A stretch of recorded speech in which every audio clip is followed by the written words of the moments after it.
I like the idea of contradiction, and I don't see hypocrisy as an insult.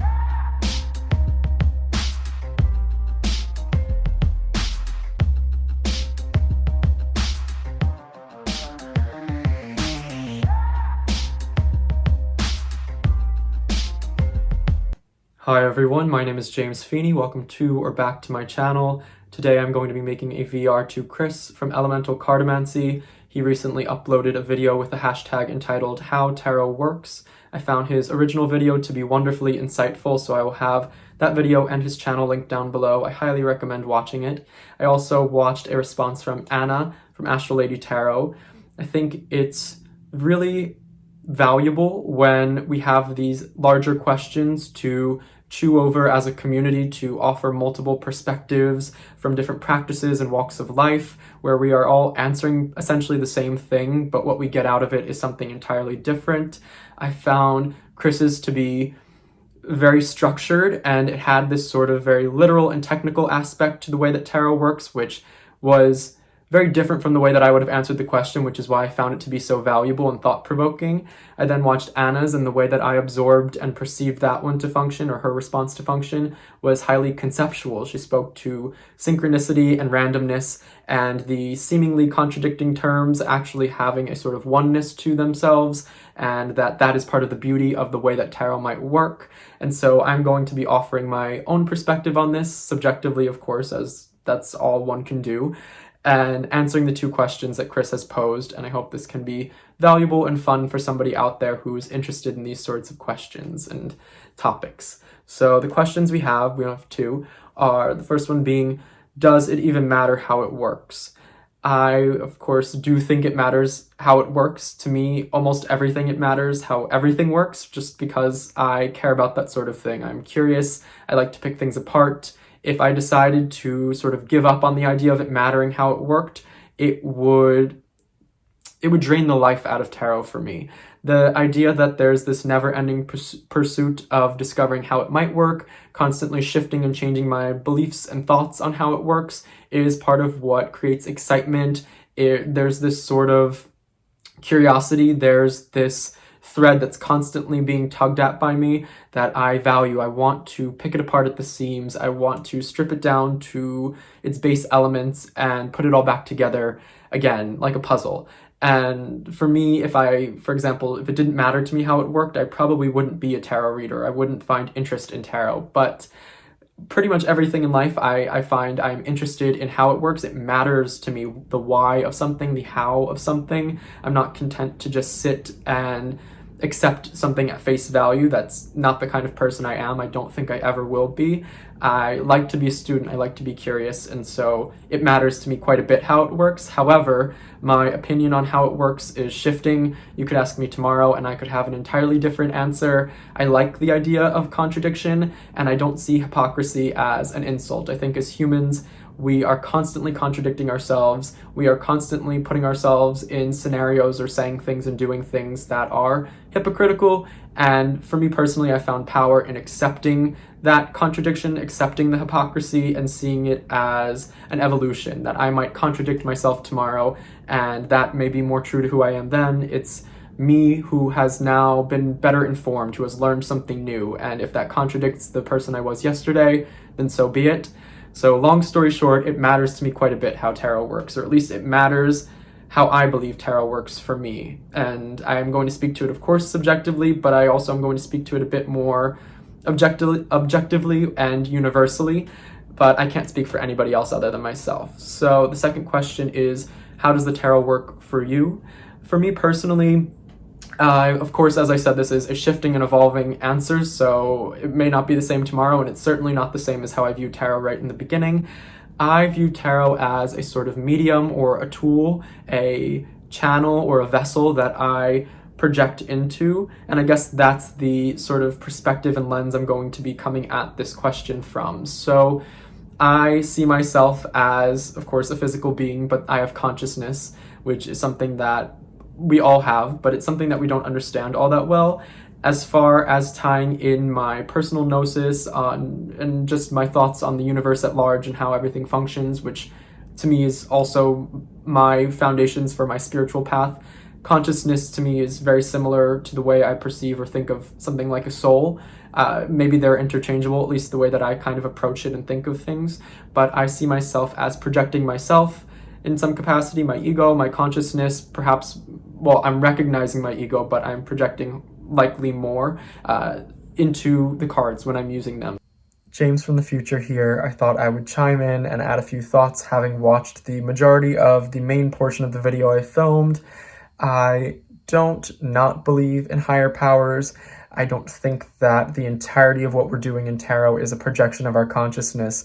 I wanted to approach the question from that angle, from that direction. I think there are an innumerable amount of ways to approach this question, to answer it, and I like to think that there are a lot of opinions of mine that I hold, a lot of thoughts that I hold, a lot of views of others that could just as easily dismantle my own argument or my own thought process, and that to me is extremely interesting.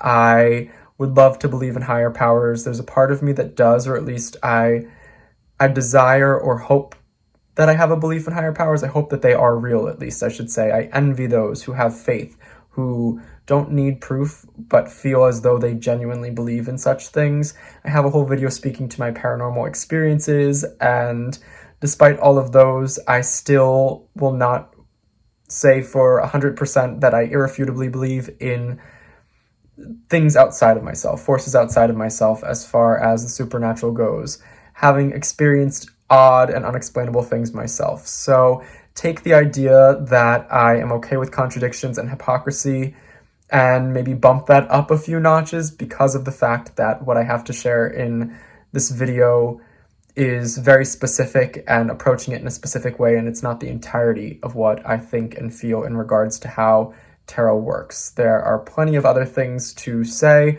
plenty of other ways I could have approached this, and sentiments that I still hold that exist outside of the way I've decided to approach this specific argument. I don't think that the only way, that the way it objectively works, is through a projection of consciousness. I thought it would be fun to take that and run with it, and that's really what this video is. So I hope you are all well. It's quite late, as the lighting will show, but yes, stay tuned.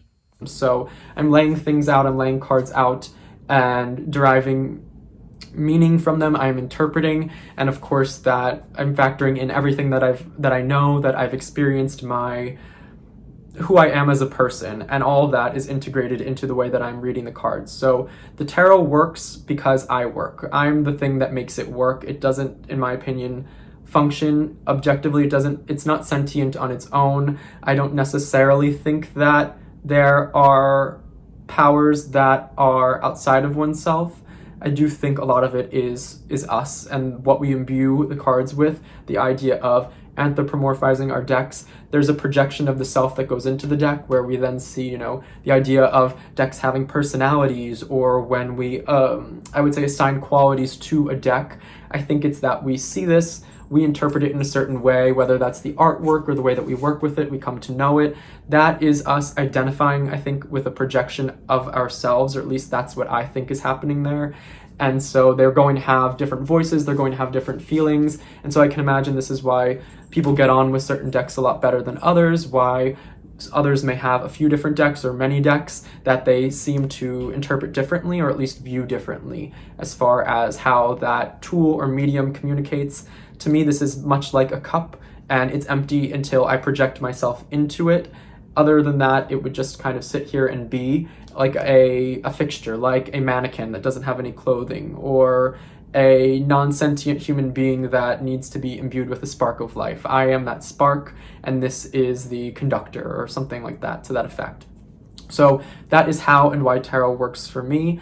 I also think that taking that a step further, when we think of how we read for ourselves or read for somebody else, that the idea of projecting oneself or projecting consciousness onto the deck and using that as the means for interpreting and deriving and I would say the art of divination and ascertaining those answers through the consciousness that we see in and on the cards.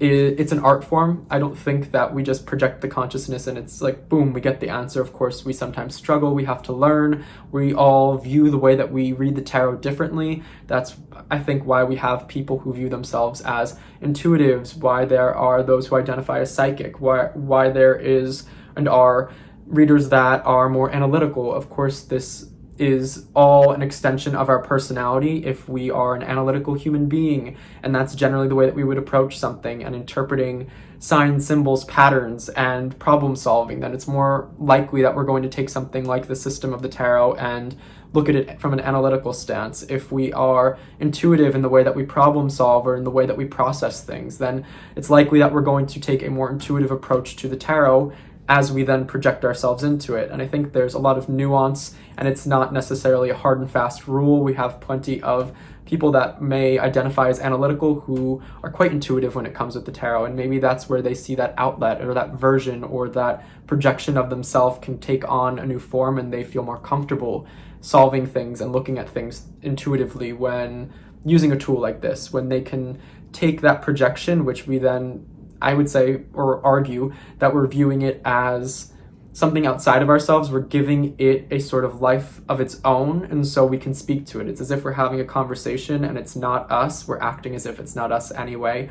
And I do think that even if we believe that there's a higher power that intervenes, that is transpersonal, that is sentient, that is outside of ourselves, even if we believe that that is the case when we are working with the cards, that ultimately it is the projection of our consciousness or ourselves that needs to funnel and interpret and be receptive to that. So the reason it works, even if there were, for example, this gigantic hand of God that comes out and decides what cards lay on the table, we would have to be the ones to find the meaning in that. And that is why it works. It works because we work and we get to decide and we arrive at these conclusions. So I think that's the same reason we run into problems at times as well, when we can't be objective enough. That projection is too close or it's too similar to us, when there's a bit of a touch of too much ego in there, or we're not able to get a clear enough perspective. We're not able to make that projection seem far enough away from ourselves. And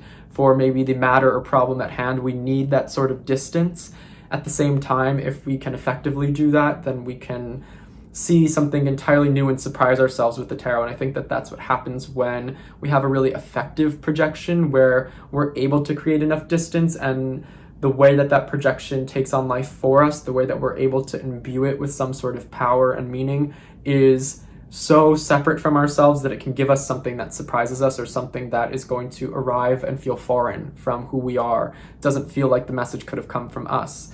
I think that this is also why we have readers and clients, or readers and querents, that get on really well. We have readers and querents that don't get on very well. I think the topic of having a person who is the reader and the person receiving the reading, and those two being compatible with each other, is something I find extremely interesting as somebody who reads for others quite often in a professional setting. There are plenty of clients that I jive with well, and I do think that that has to do with the way that I solve problems, the way that I speak, the way I communicate, the way I interpret messages, and the rapport that we have. So if they're open to the way that I might divine, which is if they're open to the way that I project onto the cards, interpret, and then, transmit said messages, that's when we have a high level of compatibility. And it's not necessarily about us being similar, but it is about there being a sort of openness and willingness. So there are plenty of people out there who may be extremely dissimilar in their views, in their communication style, in the way they approach life, in their belief systems, in those core tenets. But if they're open enough and they can kind of reach some sort of common ground, of course, this is highly complex when we're talking about interpersonal relationships. If they're able to sort of merge, perhaps it's the differences that allow for a lot of new discoveries to be made. Perhaps it's the sameness between a querent and a reader that allows for there to be a mutual understanding. So it's not necessarily formulaic, in my opinion. I do think that there's that human element that is nuanced. It's almost the antithesis to what I imagine to be a bit formulaic, which is funny when we take a system like tarot, and it is inherently a system with those 78 cards. It works in the way that we work in some ways. I like to think that humans look for patterns. We like to interpret. We take everything that we see visually, auditorily, we take all of these things that we're receiving as far as our physical senses, and we're processing them in our mind. We have all of these thoughts on different things, and this is a system. And systems, I think humans like systems. It's something that we can work within. It's something that we can make sense of. I know I'm reiterating a bit of what I spoke to in my last video about consciousness, time, space, and tarot and all of that, so feel free to check it out. But I do think as humans, systems make things easier to approach. When we understand that there are, for example, 4 suits, when we understand that there are 22 trumps, when we understand the court system and we apply meaning to that system and we learn about the system, we feel more comfortable functioning within it. And I think comfort is something that allows us to explore. Kind of like Maslow's hierarchy of needs. If we are uncomfortable, or if we take that to the extreme, when our needs are not being met and there isn't a baseline level of, food, shelter, water, all of those things, that would be, the bottom of the barrel. When we're clearly not comfortable, we're not really able to live or function. We can't transcend, we can't think about those higher level needs, we can't think about happiness, we can't think about fulfillment and satisfaction and spirituality. We're focused on, I need food, I need water, I need shelter. So if we take this very foreign system and say we know nothing about it, we receive it, this is going to be something that we're uncomfortable with. We don't even know it's a system until we can either figure it out, or we're told it is, or something tells us it is, or we can make our own system out of it. And so before that point, this to us is maybe disconcerting. We are struggling, I would say, in the same way that one would struggle when their basic needs are met. And the level of comfort that grows, say, we get our food, we get our water, we get our shelter, we're now comfortable, we can level up to that next sort of tier on Maslow's hierarchy of needs, or that pyramid, where it becomes something that's a little bit more conceptual. We can start to move into relationships. We can start to move into luxuries that the more animalistic self doesn't have access to. So we get acquainted with the system. We understand that it's a system. We start to work with it. We start to learn more about it, and the level of comfort grows. And then the way that we're able to work with and interpret and move within the system grows as well. And that is, to me, how tarot works for myself. I'm very comfortable with it now, and so I have a lot of freedom and range to move throughout and use this system in the ways that suit me, and the ways that, of course, I'm hoping will suit others as I read for them. I can use this to answer things. I can use this to predict. I can use this to meditate. I can use this in an innumerable amount of ways. My imagination is my only limitation, and I like to think that the cap on that has yet to be reached, and that I'm hoping I will never reach it, in the same way that I hope I never truly arrive at a destination in thinking that there is one solid way that the tarot works.